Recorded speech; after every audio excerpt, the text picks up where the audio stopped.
Hello friend, welcome to Bajirao Reddy institute. Today analysis के आज के अंक में हम 26 अक्टूबर 2024 के दो प्रमुख समाचारों पर चर्चा करेंगे, जिसमें से पहला समाचार है इजराइल द्वारा ईरान पर किया गया जवाबी हवाई हमला।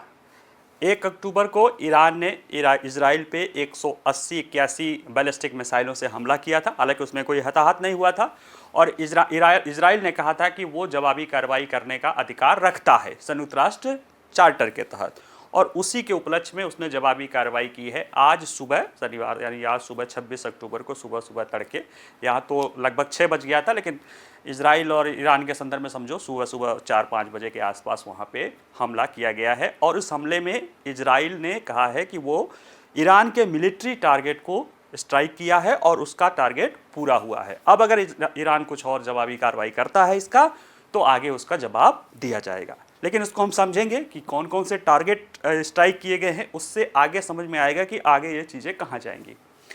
दूसरा जो समाचार है, कल भारत के प्रधानमंत्री और जर्मनी के चांसलर, या जिसे वो प्रधानमंत्री हैं वहाँ पे चांसलर कहा जाता है, वो दोनों लोग जो है Asia Pacific German business forum की मीटिंग दिल्ली में हो रही थी, 12 साल बाद हुई है यहाँ पे, उसमें वो शिरकत किए थे। और उस दौरान जो है प्रधानमंत्री ने कहा कि जर्मनी जो है एक अपनी नई वीज़ा नीति ला रहा है, जो भारत में स्किल्ड प्रोफेशनलों को के लिए जो है आकर्षण के लिए लगातार प्रयास कर रहा है। तो वही है कि जर्मनी द्वारा भारत के कुशल श्रम को आकर्षित करने के लिए जो प्रयास किया जा रहा है, उसको समझेंगे कि क्या मामला है, क्यों किया जा रहा है, उसमें क्या क्या प्रावधान है और इसको भारत को क्या फ़ायदा होने वाला है। ठीक है, आइए चलिए पहले देखते हैं।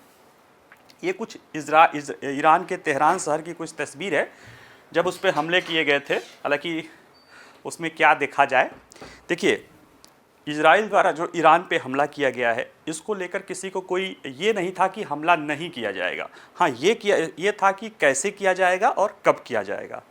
और उसी चीज़ को एक तरह से हमले को अपना जो उसको 1 अक्टूबर 2024 को जो ईरान ने उस पर बैलिस्टिक मिसाइलों से हमला किया था, उसके जवाब में अपना जो जवाब देने का अधिकार रखता है इजराइल, और उस कहता है कि उसका दायित्व है, उसके तहत जो है उसने ईरान के कुछ 14 ठिकानों पर प्रिसाइज बॉम्बिंग की है, एकदम सटीक निशाना वहीं पे लगाया है।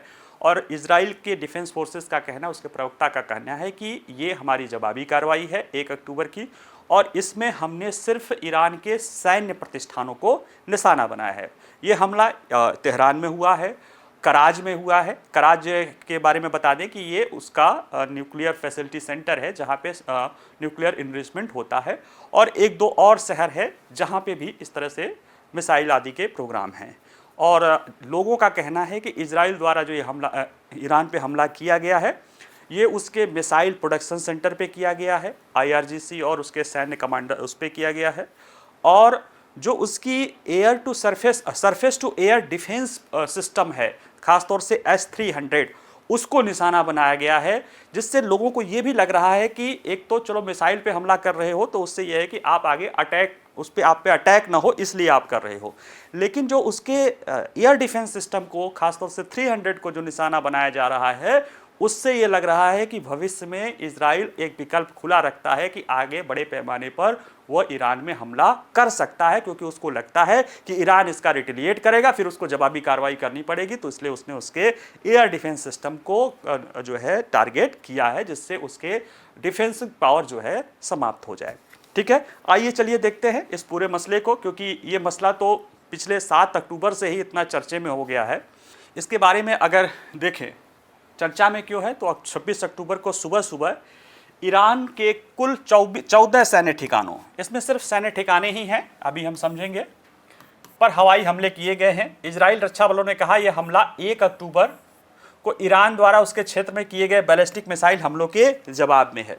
और इजराइल द्वारा ये हमला ऐसे समय किया गया है जब मध्य पूर्व आतंकवादी हमास समूह द्वारा जो है 7 अक्टूबर को 2023 को किए गए बर्बरतापूर्ण कार्रवाई के बाद और जवाबी कार्रवाई के दौरान इस स्थिति में पहुंच गया है कि वो वहां कभी भी रीजनल फुल स्केल वार जो है शुरू हो सकता है।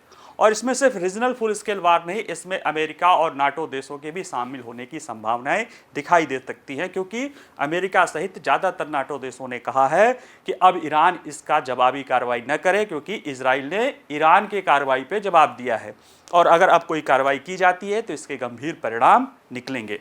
और अमेरिका ने दूसरे अन्य देशों को भी चेताया है कि वो इस पर ऐसा न करे। देखिए, मज़ेदार बात हम आपको बताते हैं। अभी ब्रिक्स का सम्मेलन हो रहा था, उसमें यूएई को बुलाया गया था, सऊदी अरब को बुलाया गया था। तो हालांकि सऊदी अरब तो के प्रधानमंत्री नहीं पहुंचे, यूएई के प्रधानमंत्री पहुंचे थे, फिर वो वापस चले गए थे। ये बात देखा गया कि अमेरिकी विदेश मंत्री एंटोनी ब्लिंकन मिडिल ईस्ट की यात्रा पे थे और वो सब बात कर रहे थे कि जो है ट्रूस डूल या पीस होना चाहिए गाजा में और सारी बातें। और वो इजराइल के आसपास के देशों के सभी देशों के साथ मिल रहे थे, MBS से मिल रहे थे, मोहम्मद बिन सुल्तान जो सऊदी अरब के प्रधानमंत्री हैं, यूएई के में भी गए थे, सब जगह, कतर में, इस तरह से जाके सब जगह वो मिल रहे थे और लग रहा था कि वो पीस डील कर रहे थे। हालांकि कुछ लोग कह रहे थे कि एक तरफ अमेरिकी विदेश मंत्री पीस डील की बात कर रहा है, दूसरी तरफ अमेरिका ने अपनी दूसरी थर्ड बैटरी भी, 2 थर्ड बैटरियों को, अभी कुछ दिन पहले एक थर्ड बैटरी तैनात किया था, अमेरिका ने दूसरी थर्ड बैटरी को इजराइल में तैनात कर दिया। अमेरिका के पास थर्ड उसका जो एंटी एयर डिफेंस सिस्टम है, यानी एंटी एयर डिफेंस सिस्टम है, वह उसका सबसे बेहतरीन सिस्टम है और उसके पास सिर्फ 7 बैटरियां हैं, जिसने एक जो है साउथ कोरिया में लगा रखा है नॉर्थ कोरिया के खतरा को देखते हुए, एक 2-3 अपने जो है पैसिफिक में लगा रखा है और 1-2 अपने सेंटर पे, उसमें से 2 यानी 7 में से 2 जो है उसने इजराइल में तैनात कर रखा है। तो ये इसका महत्व समझिए कि कहीं ना कहीं अमेरिका को ये लगता था कि इजराइल कुछ बड़ा करेगा और उसके लिए वो तैयारी कर रहा था। और एक्चुअल में अगर आप देखा जाए तो ये लग रहा है कि ब्लिंकन पीस वार्ता करने नहीं आ रहे थे, अपने जो वहाँ पे स्ट्रेटेजिक सहयोगी हैं, चाहे सऊदी अरब है, चाहे कतर है, चाहे यूएई है, चाहे जॉर्डन है, उसको समझाने आ रहे थे कि आप लोग शांति बनाए रखिए। और वही चीज़ भी हुआ है। अगर हम इसको थोड़ा सा देखें कि हमला कैसा हुआ है, तो इसमें पिछले वर्ष जो इजराइल ने ईरान पर हमला क्यों किया है, तो देखिए, इजराइल द्वारा ईरान के सैन्य ठिकानों पर जो हमला किया गया है उसके पीछे की वजह इस महीने की शुरुआत में इजरायली क्षेत्र पर ईरान द्वारा किए गए मिसाइल हमलों का है। अब ईरान ने क्यों मिसाइल हमला किया था? क्योंकि उसने कहा था कि इजराइल ने उसके सीमा क्षेत्र में हमास के प्रमुख याह्या सिनवार को इस्माइल हनिया की मारा था और उसके दमिश्क जो है और लेबनान में उसके प्रमुख सहयोगी हिजबुल्लाह के प्रमुख को मारा था। तो उसके जवाब में इजराइल ने हमला किया था। अब प्रश्न है कि जो है इजराइल ने लेबनान को या याह्या सिनवार को या दमिश्क में हमला क्यों किया था? तो उसमें वो बात आती है कि वो लोग जो 7 अक्टूबर को हमला हुआ था हमास का, उसके लिए ये सारे लोग मास्टरमाइंड थे।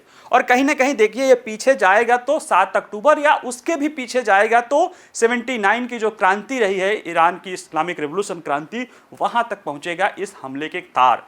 और क्यों पहुँचेगा? क्योंकि जैसे ही इस्लामिक रेवोल्यूशन जो होता है, इस्लामिक रेवोल्यूशन होता है ईरान में, वहाँ पे धर्मतंत्र आता है, मौलानाओं का शासन आता है और अयातुल्लाह खुमैनी उसके शीर्ष नेता बनते हैं। उसने तुरंत अमेरिका से अपने सारे दूतावासिक संबंध ख़त्म कर दिए और इजराइल को छोटा शैतान, अमेरिका को बड़ा शैतान और बाकी उसके आस पड़ोस जो सुन्नी मुस्लिम देश थे उनको वह खतरा मानने लगा, अमेरिका का सहयोगी। और उसको लेकर उसने अपने इस्लामिक क्रांति को आंतरिक शत्रुओं से और बाह्य शत्रुओं से बचाने के लिए ईरानियन रेवोल्यूशन गार्ड क्राफ्ट तैयार किया और उसके एक सैन्य शाखा या विदेशी शाखा कुद्स फोर्स या जेरूसलम फोर्स के एक एक्सटेंडेड अंग के रूप में अपने प्रॉक्सी, जिन्हें वो कहता है एक्सिस ऑफ रेजिस्टेंस, उसके जरिए अपनी सुरक्षा को सुनिश्चित करने के लिए वो अपना स्ट्रेटेजिक पहल किया था 79 के बाद से। और उसमें उसके एक्सिस फोर्सेस में कौन कौन से थे? हमास था, इस्लामिक जिहाद, ये दोनों फिलिस्तीन और गाजा में काम कर रहे थे। लेबनान हिजबुल्लाह में काम कर रहा है। इराक और सीरिया में कई सारे शिया मिलिशिया हैं और यमन में हुती। और ये सारे लोग जो है कहते हैं ना कि इजराइल का कहना है कि ये ईरान जैसे ऑक्टोपस के ये सब हाथ पांव हैं। और इसके बाद 7 अक्टूबर को जो हमास का हमला हुआ है, जिसमें ये भी पता गया था कि उसके लिए ईरान ने $500 मिलियन यानी लगभग 4,4200 करोड़ रुपए की फंडिंग की थी। तो ये सारी चीज़ें कहीं ना कहीं छुप के आ गई थी, निकल के सामने आ गई थी कि इस पूरे हमले में ईरान जिम्मेदार है। और जब वो हमला हुआ था तो उसके बाद इजराइल ने कसम खाई है कि एक तो कि वो हमास को नेस्तनाबूद कर देगा, अपने लोगों को वापस लाएगा, और फिर इसके बाद धीरे धीरे वो बढ़ाते करते कर गया कि उस हमले के लिए जो भी जिम्मेदार हैं उनको बख्शा नहीं जाएगा, और वह अंततः ताकत के द्वारा शांति लाने की कोशिश कर रहा है। तो कहीं ना कहीं ये जो हमला हुआ है ना, ये सारी चीज़ें देख रहे हो, लेकिन इसकी पीछे की जड़ें आपको 79 और कुछ लोग तो उसके भी पहले 48 तक जाते हैं। लेकिन चूंकि ईरान इजराइल के संबंधों को देखा जाए तो ईरान 79 के पहले ईरान वो पहला देश था जिसने इजराइल को मान्यता दी थी। मध्य पूर्व का पहला देश था जिसने उसने मुस्लिम देश दूसरा, और वैसे मध्य पूर्व का पहला देश था जिसने उसे मान्यता दी थी। लेकिन इस्लामिक रेवोल्यूशन के बाद वो संबंध सबसे कटु हो गए हैं, और वो संबंध ऐसे हैं कि ईरान को लगता है कि इजराइल की उपस्थिति उसके लिए खतरा है, और बाकी जो उसके जितने भी प्रॉक्सी हैं उन सब ने इजराइल को समाप्त करने की कसम खाई है। ऐसे में इजराइल के लिए भी ये चीज़ें हो जाती है कि वह अपने खतरे को समाप्त कर दे, क्योंकि उसको कहना है कि उसके लिए तो एग्जिस्टेंशियल थ्रेट है। और ये बातें इजराइल के प्रधानमंत्री कहाँ कहते हैं? संयुक्त राष्ट्र संघ में। और वो कहते हैं कि अगर हम पे हमला किया जाता है, ईरान को सीधे सीधे उन्होंने बताया था कि अगर हम पे हमला किया जाता है तो ईरान का कोई भी ऐसा जगह नहीं है जहाँ पे इजराइल के हाथ, या मध्य पूर्व का ऐसा कोई जगह नहीं है जहाँ पे इजराइल का हाथ नहीं पहुँच सकता है। तो ये पूरा थोड़ा सा समझनी जरूरी है कि हमला क्यों किया गया है। अगर देखें कि ईरान पर हवाई हमले की पुष्टि हुई है, ये कंफर्म हो गया है, अब सारे रिपोर्टर्स में भी हवाई हमले हुए हैं, ईरान ने भी सुना है, वहाँ के लोगों ने भी सुना है, और जैसे पता चला है कि इसमें पश्चिम ईरान के आसपास जो है वो फिर ईरान ने अपना लो फाइल जोन भी बना रखा है। अगर देखें कि इजराइल ने ईरान में जो हमला किया है वो सैन्य ठिकानों पर किया है, मिलिट्री टारगेट है और प्रिसाइज टारगेट है। देखिए ये जो हमला हुआ है ना, हमको एक्चुअल में ओपन सोर्स पे ये सारी बातें नहीं, लेकिन हमने इसी यूट्यूब के ओपन सोर्स पे ही कुछ दिन पहले क्या विजयदशमी वाले दिन हमने एक इजरायली एक्सपर्ट को एक यूट्यूब चैनल पे हमने ये कुछ बातें फिगरेटिव कहते हुए सुना था। उसने कहा था, जो उसकी बातें हैं मैं बता रहा हूँ, उसने कहा था जब वो हमला हुआ था, जो है कंप्यूटर वाला वायरस वाला हमला हुआ था, तो उसने कहा था कि ये तो सिर्फ टारगेट को सॉफ्ट किया जा रहा है। और उसने कहा था कि हम माफ़ी चाहेंगे भारत वालों से। एंकर थे, उन्होंने पूछा कि ऐसा क्यों, तो कह रहे हैं कि इस बार आपसे पहले दिवाली हम मनाएंगे, और हम बड़ी दिवाली जो है आपके छोटी दिवाली से पहले हम बड़ी दिवाली मनाएंगे। और छोटी दिवाली 29 को है और 31 को दिवाली है। और उसका कहना भी है, अभी जो उसने जो बातें जिस तरह से वो फिगरेटिव कहती थी कि जिस तरह की सांप है तो अगर सांप को मारना है तो उसके जहर को मारना है। जैसे ये हुआ था कि किस टारगेट को इजराइल टारगेट करेगा, मिलिट्री टारगेट को करेगा कि आयल को करेगा कि न्यूक्लियर को करेगा कि खुमैनी को करेगा। तो उसने बड़ा कहा कि एक सांप है, उसका जहर मतलब न्यूक्लियर टार, वो सबसे खतरा है इजराइल के लिए। मिसाइल्स और डिफेंस फोर्सेस, खासतौर से उसके पास मिसाइल फोर्सेस ही जो हैं जो कहीं ना कहीं इजराइल को खतरा पहुंचा सकते हैं, बाकी और कोई ताकत नहीं है, वो उसके दांत हैं। और उसमें और फिर उसने कहा कि जो सांप है उसका जो दिमाग है वो खुमैनी है। तो उसने कहा था कि सांप को मारना है तो उसके खतरा उसके जहर से है, लेकिन जहर के पहले खतरा किससे है? उसके दांत से है। यानी जो उसके मिसाइल फोर्सेस हैं उस पर हमला करना ज़्यादा जरूरी है। फिर इसके बाद आप उसके जहर को निकालो या उसके दिमाग को निकालो। यानी कि कहीं ना कहीं अभी जो हमला है, अगर मैं उसको देख रहा हूँ दिवाली के पहले है, और अभी जो हमला है वो कहीं ना कहीं सांप का दांत उसके फिगरेटिव आधार पे, और कहीं ना कहीं वो जो ईरान की मिसाइल सिस्टम है जहाँ पे मिसाइल बन रहा है। क्योंकि देखिए ईरान और इजराइल को देखो तो लगभग 1600-1700 किलोमीटर दूर है, और ईरान के पास भले सैन्य ताकत है, वो मिलिट्री ताकत है पैदल की, लेकिन वो आसपास के देशों के लिए इतने दूर इजराइल जाके उसके पास न नेवी है न और चीज़ें हैं। वो ऐसे लड़ाई वो जो खतरा कर सकता है वह खतरा कर सकता है अपने मिसाइल फोर्सेस की बदौलत और अपने प्रॉक्सी के बदौलत। और एक साल में जो उसका मेन प्रॉक्सी था, मेन ताकत था हिजबुल्लाह, जिसको इजराइल ने लगातार उस पर टारगेट कर रखा था। अब इजराइल को ईरान से जो दूसरा सबसे बड़ा खतरा था, जो 2 अटैक को झेल चुका था, हालांकि उसमें कोई बहुत हताहत नहीं हुआ था, वो उसके मिसाइल से था। और उसको लगता था कि अगर उसके मिसाइल्स प्रोडक्शन को ख़त्म कर दिया जाए, मिसाइल्स टारगेट को ख़त्म कर दिया जाए, तो वह फिर हमारे पास हमला करने में सक्षम भी नहीं हो पाएगा।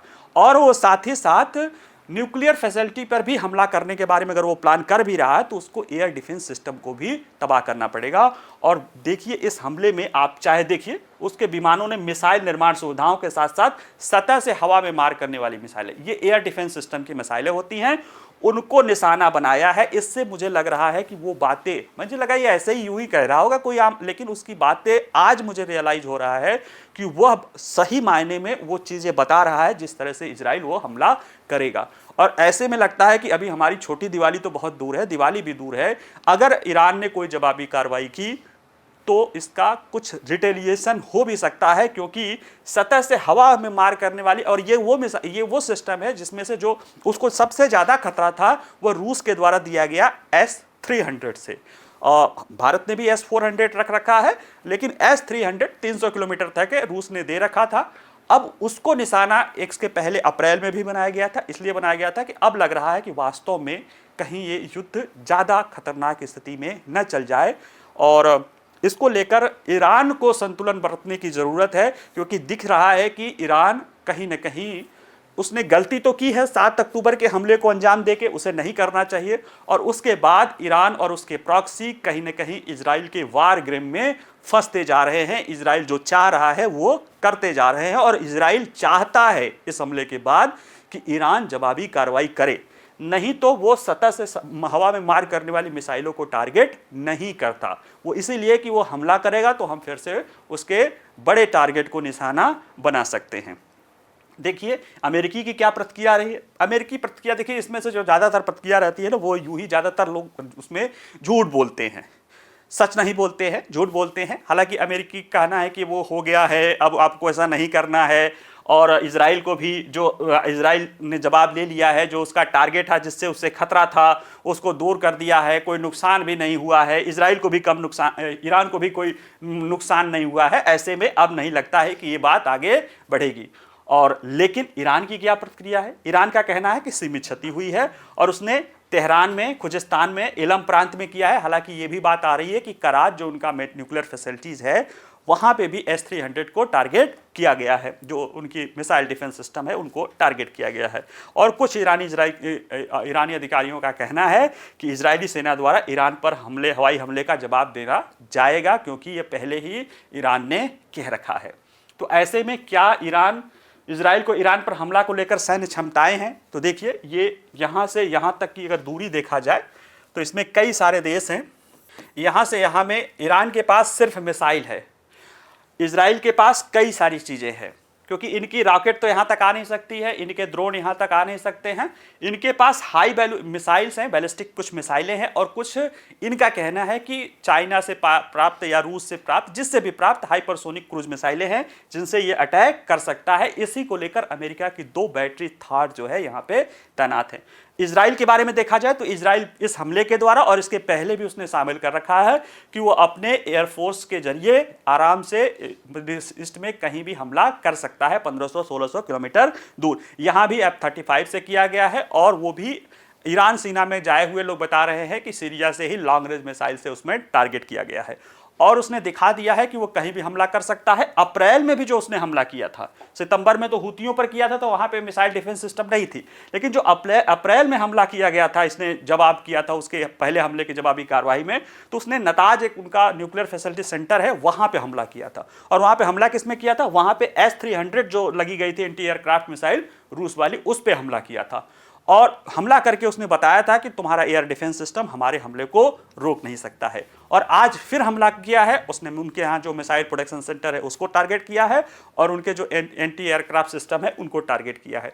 क्यों किया है? कि अगर जवाबी कार्रवाई होता है तो वही उनके न्यूक्लियर फैसिलिटीज को भी टारगेट बनाया जा सकता है, उनके जो है टॉप लीडरशिप को भी टारगेट बनाया जा सकता है, बाकी जिसको वो चाहेगा उसको वो टारगेट बना सकता है, और उसके पास लेजिटिमेसी है। और सिर्फ एयरफोर्स पावर ही नहीं है, उसके पास लोग बताते हैं कि जेरिको 2 जैसी मध्यम दूरी की बैलिस्टिक मिसाइल जो 1600 किलोमीटर तक जा सकती है, और जेरिको 3 जो IRBM है, इंटरमीडिएट रेंज बैलिस्टिक मिसाइल है, जो लगभग 5000 किलोमीटर तक जा सकती है। 1600 नहीं बल्कि 3000 किलोमीटर तक जेरिको 2 है, जेरिको 1 है 1600 तक है। तो ये इजराइल की ताकत है, और वो इसका इस्तेमाल भी कर चुका है। ऐसे में उम्मीद करेंगे कि ईरान चीज़ों को समझे, रेशनली ध्यान दे, और इस मामले को आगे बढ़ाने की कोशिश नहीं करे, क्योंकि जिस तरह का इजराइल का हमला है, जो टारगेट उसने सेलेक्ट किए हैं ऑफेंसिव और डिफेंसिव, जो उस पर हमला कर सकता है उस टारगेट को भी तबाह किया है, और जो उसके हमले को रोक सकता है उसको भी टारगेट किया है। यानी वो अगले हमले के लिए भी अपने आप को पूरी तरह से प्रिपेयर कर रखा है। बस उसे चाहिए क्या कि लोगों को बताने के लिए, दुनिया को बताने के लिए कि हम जवाबी कार्रवाई कर रहे हैं। ठीक है, चलिए आगे देखते हैं। अगला है जर्मनी द्वारा भारत के कुशल श्रम को आकर्षित करने की योजना।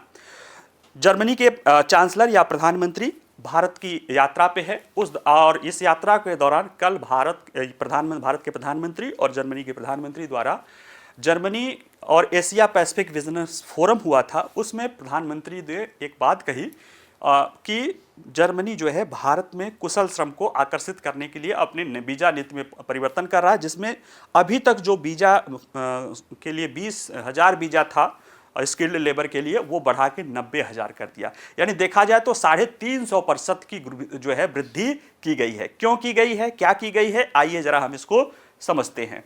देखिए चर्चा में क्यों है, तो जर्मनी कुशल भारतीय पेशेवरों को जारी किए जाने वाले वीजा की संख्या में उल्लेखनीय वृद्धि करने जा रहा है। और ये वृद्धि कितनी होगी, 350%, यानी 3.5 गुना ज्यादा वृद्धि। जो अभी है उसके 3.5 गुना और जोड़ दो, यानी जितना है उसका 4.5 गुना जो है वीजा मिलेगा। और देखा जाए तो ये दोनों के बीच आर्थिक और व्यावसायिक संबंधों को मजबूत करने के उद्देश्य से अच्छी खासी वृद्धि, 4.5 गुना वृद्धि दिखाता है। प्रधानमंत्री नरेंद्र मोदी ये बातें कहा कह रहे थे, 25 अक्टूबर को जर्मन बिजनेस के 18वें एशिया प्रशांत सम्मेलन के दौरान ये कह रहे थे कि जर्मनी ने 20,000 की वीजा संख्या को बढ़ा के 90,000 तक करना है। इससे जर्मनी के विकास को भी बढ़ावा मिलेगा और भारत के जो डेमोग्राफिक डिविडेंस है उसका भी लाभ हमको मिलेगा।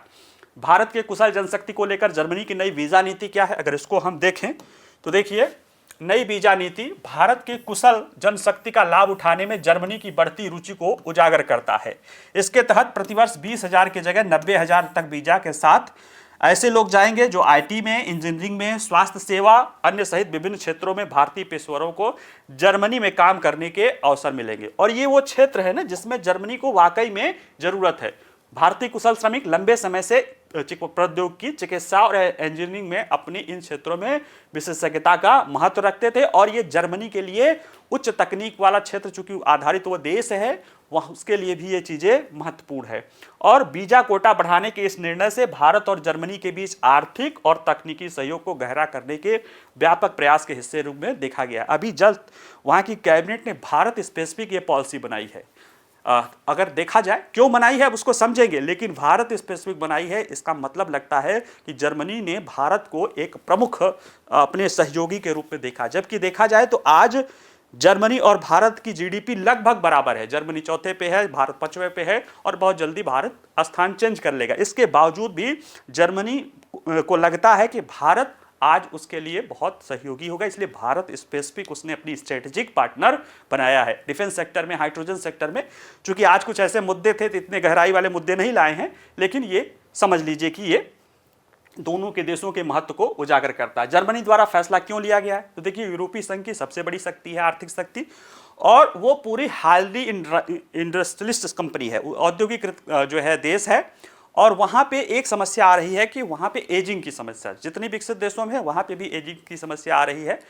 आबादी कम होती जा रही है और आबादी वृद्ध होती जा रही है, यानी वर्किंग फोर्स की कमी उसको महसूस हो रही है। अब देखा जाए तो उसके पास जो शरणार्थी आए हैं, लाखों में आए हैं, उनके कारण उसके पास जो है ऐसा देखा जाए तो काम कर रहे हैं, लेकिन जो स्किल्ड लेबर है और जो अच्छे लेबर हो, अच्छे नागरिक या अच्छे निवासी बन सके, नहीं नागरिक तो रेजिडेंट बन सके, ऐसे लोग वो नहीं हैं जिन पर वो विश्वास कर सके। ये बात भारत के सम्मेलन में जर्मनी के विदेश मंत्री ने भी, प्रधानमंत्री ने कहा कि हम ऐसे लोगों को बाहर करेंगे और भारतीय कुशल श्रम का स्वागत करेंगे। क्यों? क्योंकि ये हाईली स्किल भी हैं और वो जहां रहते हैं वहां के तौर तरीके, व्यवस्था, कानूनों का सम्मान करते हैं। उनको पता है कि वो वहाँ पे मेहमान हैं या वहाँ पे काम करने गए हैं, तो जिस देश में गए हैं वहाँ के मूल्यों और उसके साथ वो अपने आप को एडजस्ट करते हैं। और देखा जाए तो ये जो चीज़ किया जा रहा है कि वहाँ पे जनसंख्यिकी बदलाव आया है। क्यों? क्योंकि आबादी बूढ़ी हो रही है और विभिन्न क्षेत्रों में उनको श्रमिकों की कमी हो रही है। इससे जो है भारत के से वीजा का संख्या, कुशल श्रमिकों की वीजा बढ़ा के वो इसको पाटना चाहता है। साथ ही में उसके जो श्रम प्रवास के मुद्दे हैं, जर्मनी भारत को विशेष रूप से महत्वपूर्ण भागीदार मानता है और कुशल भारतीय पेशेवरों के आने से आईटी इंजीनियरिंग और स्वास्थ्य और सेवा के क्षेत्रों में उसको लाभ मिलने की संभावना है। आकर्षित करने के लिए